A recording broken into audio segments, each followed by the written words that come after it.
Sultan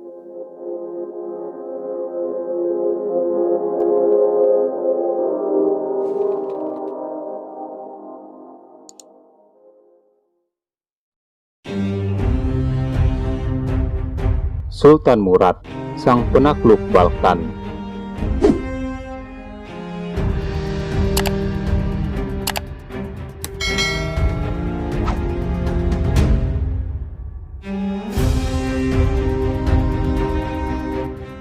Sultan Murad lahir di Sogod 29 Juni 1326.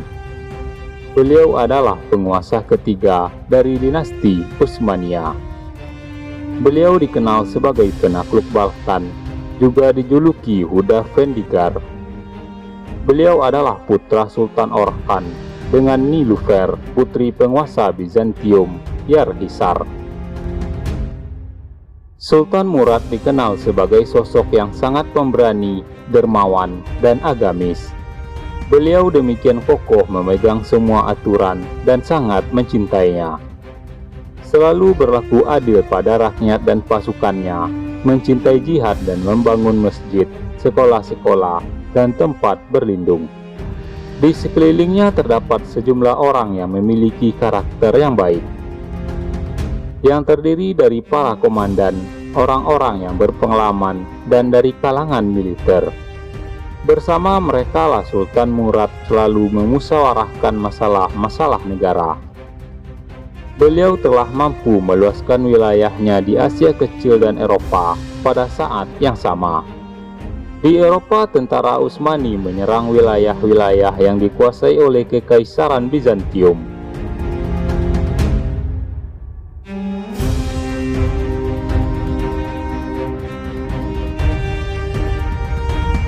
Pada tahun 762 Hijriah, beliau mampu menguasai Adrianople, sebuah kota yang sangat strategis di Balkan dan dianggap sebagai kota kedua dalam Kekaisaran Bizantium.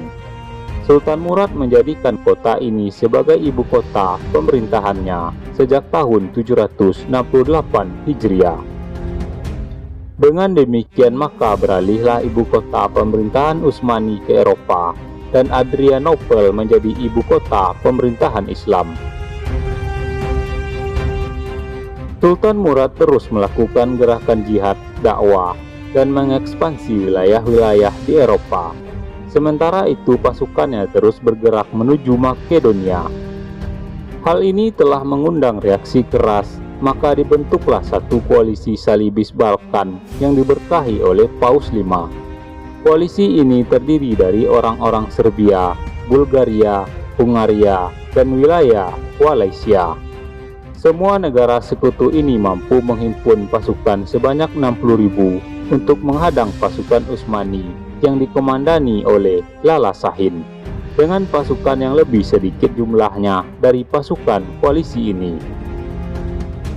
Mereka disambut di sebuah tempat bernama Kasirmen, sebuah tempat dekat sungai Maritza. Di tempat inilah terjadi pertempuran sengit dengan kekalahan di pihak koalisi Eropa. Dua pemimpin mereka asal Serbia melarikan diri, namun keduanya tenggelam di dalam sungai Maritza, sedangkan Raja Hungaria berhasil selamat dari kematian. Adapun Sultan Murad sendiri saat itu sedang sibuk berperang di Asia Kecil, di mana beliau mampu menaklukkan beberapa kota. Setelah itu beliau kembali ke ibu kota untuk mengatur kembali wilayah-wilayah yang ditaklukkan.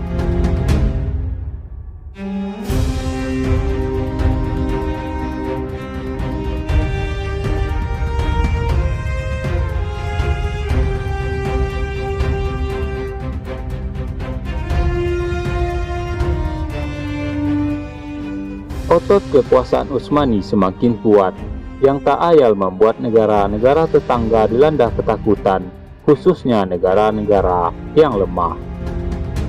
Oleh karena itu, Republik Ragusa segera mengirimkan utusannya untuk mengadakan kesepakatan persahabatan dan ekonomi, dengan cara membayar upeti tahunan sebanyak 500 keping uang kontan. Ini merupakan kesepakatan pertama yang terjadi antara pemerintahan Utsmani dan negara Kristen. Sultan Murad I sendiri selalu memantau semua yang terjadi di Balkan. Melalui para komandan perangnya yang ternyata membuat Serbia jengah, mereka berkali-kali mengambil kesempatan ketidakhadiran Sultan di Eropa untuk menggempur pasukan Utsmani di Balkan dan wilayah sekitarnya. Namun mereka selalu gagal dan tidak pernah mendapat kemenangan berarti.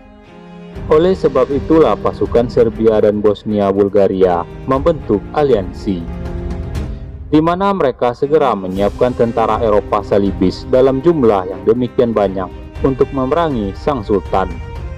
Kali ini dengan persiapan yang matang dan kuat, menyerbu wilayah Kosovo di Balkan. Pada saat itu terjadi sebuah peristiwa yang sangat menarik. Seorang menteri Sultan Murad yang saat itu datang dengan membawa Al-Quran tanpa sengaja membuka mushafnya dan pandangannya jatuh tepat pada surat Al-Anfal ayat 65. Ayat tersebut berbunyi, "Wahai Nabi, kobarkanlah semangat para mukmin itu untuk berperang. Jika ada 20 orang yang sabar di antara kamu, niscaya mereka dapat mengalahkan 200 orang musuh. Dan jika ada 100 orang yang sabar di antaramu, mereka dapat mengalahkan 1000 orang kafir, disebabkan orang-orang kafir itu kaum yang tidak mengerti."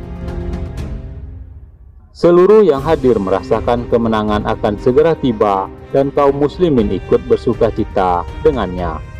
Maka dalam jangka waktu tak berapa lama, pertempuran berkecamuk antara dua pasukan, yang akhirnya kemenangan yang demikian gemilang dicapai kaum muslimin.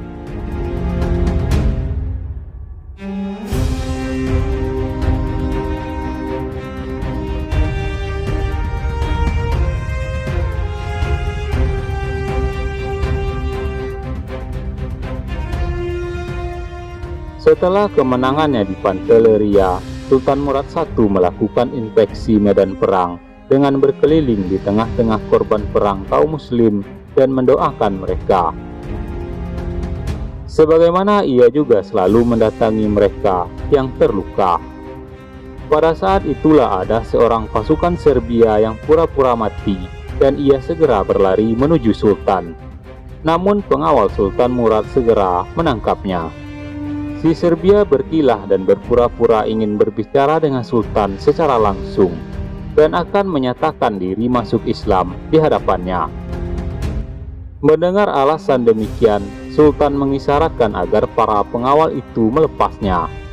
Situasi ini dimanfaatkan si Serbia untuk berpura-pura ingin mencium tangan Sultan, padahal dengan cepat kilat ia mengeluarkan pisau beracun dan menikamkannya pada diri Sultan.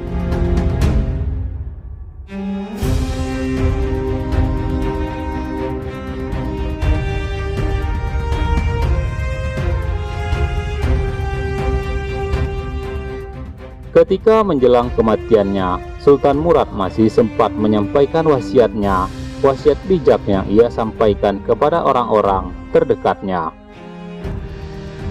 "Tidak ada yang patut aku utarakan saat perjalanan terakhirku, kecuali aku harus menyatakan syukur kepada Allah. Karena sesungguhnya Ia adalah yang maha mengetahui semua yang gaib, yang mengabulkan permohonan seorang hamba yang fakir. Aku bersaksi bahwa tidak ada Tuhan selain Allah. Tak ada yang berhak untuk dipuja dan disyukuri kecuali Dia. Kini perjalanan hidupku telah mendekati akhir dan aku melihat di depan mata kemenangan tentara Islam. Taatilah oleh kalian anakku Yazid, janganlah kalian menyiksa para tawanan dan jangan pula kalian sakiti mereka. Janganlah kalian perlakukan mereka dengan cara yang tidak baik. Sejak kini aku tinggalkan kalian dan aku tinggalkan tentaraku yang menang untuk menuju rahmat Allah. Dialah yang akan menjaga negara kita dalam semua hal." Akhirnya sahidlah Sultan pada tanggal 15 Sa'ban tahun 791 Hijriah. Beliau wafat saat berusia 65 tahun.